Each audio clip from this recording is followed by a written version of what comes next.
ఇతనేమో ఏడాది మొత్తం ట్యాప్ చేశాడు.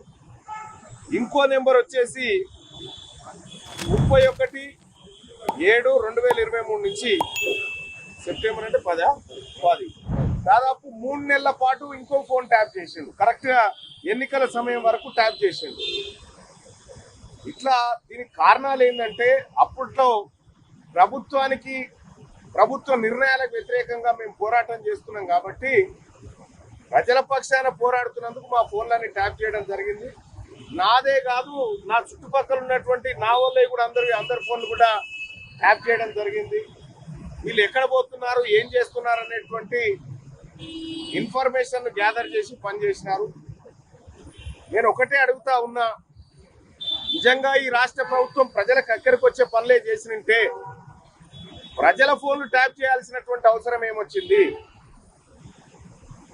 ఇప్పుడే కొద్దిసేపటి క్రితమే అధికారులు వీటికి సంబంధించినటువంటి అంటే వీళ్ళు కేంద్ర ప్రభుత్వానికి ఏమని పెట్టుకున్నారు, ఆ జియో వాళ్ళకి ఏమని పెట్టుకున్నారంటే వీళ్ళు మావోయిస్టులు, సానుభూతి పరులు, వీళ్ళ డాటా కావాలి, సిడిఆర్ కావాలని చెప్పి పెట్టుకున్నారు. ఆ ఈమెయిల్స్ అని చూడడం జరిగింది.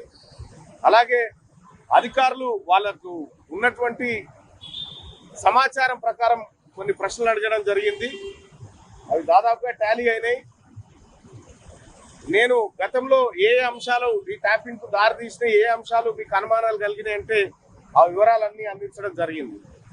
ఇక్కడ క్లియర్ గా తెలుస్తున్నటువంటి అంశం ఏంటంటే కల్వకుంట్ల చంద్రశేఖరరావు ప్రభుత్వం కనుక పోకపోయి ఉంటే ఈ అరాచకం ఇప్పటికి కూడా కొనసాగేదేమో. ఇది ఎవరికి అర్థం కానటువంటి పరిస్థితి. ఆ ప్రభుత్వం దిగిపోయింది కాబట్టి ఇవాళ ఇవన్నీ బయటకు వస్తా ఉన్నాయి. ఈ ఫోన్ ట్యాపింగ్ వ్యవహారం అనేది చాలా తీవ్రమైన నేరం. ఎందుకంటే సామాన్య ప్రజల్ని మావోయిస్టుగా, సామాన్య ప్రజల్ని దోషులుగా చూపిస్తూ ఫోన్లు ట్యాప్ చేసినటువంటి కల్వకుంట్ల చంద్రశేఖరరావు గారికి, ఈ కార్యక్రమంలో పాల్గొన్నటువంటి దుర్మార్గులు ఎవరైతే ఉన్నారో వాళ్ళందరినీ కఠినంగా శిక్షించాలి. అలాగే తెలంగాణ రాష్ట్రంలో ప్రజాస్వామ్యాన్ని కూని చేసే విధంగా ప్రభుత్వం ఆ రోజున్నటువంటి వ్యక్తులు ఎవరైతే చేసిరో వాళ్ళని మరింత కఠినంగా శిక్షించాలి. ఎందుకు చెప్తా ఉన్నామంటే చాలా తీవ్రమైనటువంటిది. ఇంకా నాతో పాటు మా వాళ్ళే ఆ రోజు నాతో పనిచేసినటువంటి వాళ్ళందరికీ కూడా ఫోన్లు ట్యాప్ చేయడం జరిగింది. ఇంకా ఫ్యామిలీ మెంబర్స్ కూడా ట్యాప్ చేసినట్టుగా తెలుస్తా ఉంది. అయితే ఇంకా అధికారులకు కొన్ని వివరాలు సమర్పించేది ఉంది. అవి కూడా వివరాలు పంపిస్తామని చెప్పడం జరిగింది. అంటే ఇప్పటి వరకు కొన్ని వివరాలు పంపించాల్సింది, అవి పంపిస్తామని చెప్పడం జరిగింది. మళ్ళీ అవసరమైతే మళ్ళీ పిలుస్తాం, తప్పకుండా రావాలని చెప్పడం జరిగింది. మా వాళ్ళ అనుచరులు అందరు ఫోన్లు అక్కడే ట్యాప్ చేసారు. అన్ని ఎవరెవరితో మాట్లాడుతున్నారు, ఎవరెవరితో ప్రజల్ని కలుస్తా ఉన్నారు, ఎన్నికలను టార్గెట్ గా వాళ్ళు ఫోన్లు ట్యాప్ చేస్తారు. వాళ్ళ అధికారం నిలుపుకోవడానికి చేసినటువంటి ప్రతి దుర్మార్గాల్లో ఇది పెద్ద దుర్మార్గం.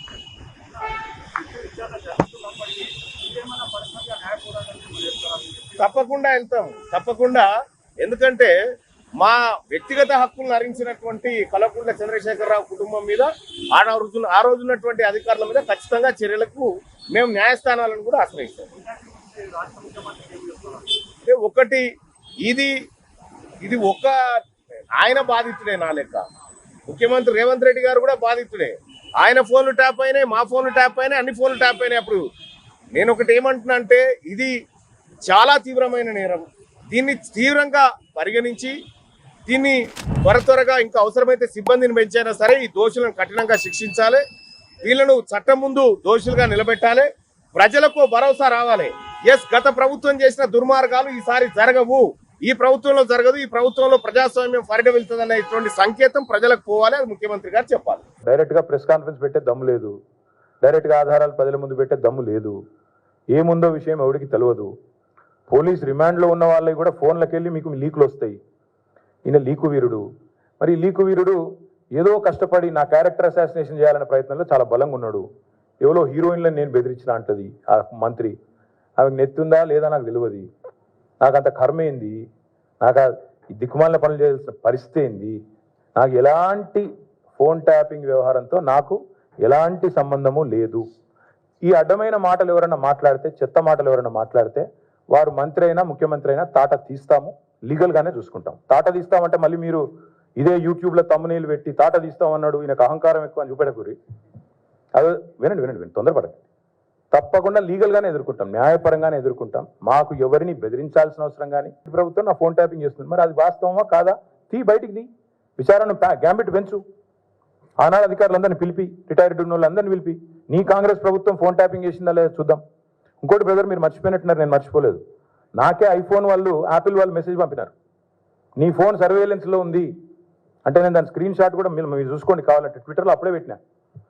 నా ఒక్కడికే రాలేదు, అసౌద్దీన్ ఓవైసీకి వచ్చింది, ఇంకా కొంతమంది మిత్రులకు ఇక్కడ తెలంగాణలో కూడా, మీ ఫోన్లు సర్వేలెన్స్లో ఉన్నాయి, జాగ్రత్త, మీ ఫోను హ్యాక్ అయింది అని నాకు 2022లోనో 2023లోనో వస్తే నేను బయట కూడా పెట్టినది.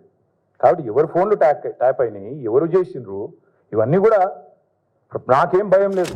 మేము చాలా స్పష్టంగా ఉన్నాం, చాలా క్లారిటీతో ఉన్నాం. కాబట్టి దయచేసి నేను మిమ్మల్ని కోరేది ఏంటంటే, ఈ యూట్యూబ్లలో పెట్టి పనికిమాలకు లీకులు ఇచ్చి అధికారికంగా ప్రెస్ కాన్ఫరెన్స్లు పెట్టకుండా రిమాండ్ రిపోర్ట్లు అని చెప్పి లీకులు చేసి ఎన్ని రోజులు బతుకుతారండి, ఎన్ని రోజులు టైం పాస్ చేస్తారు?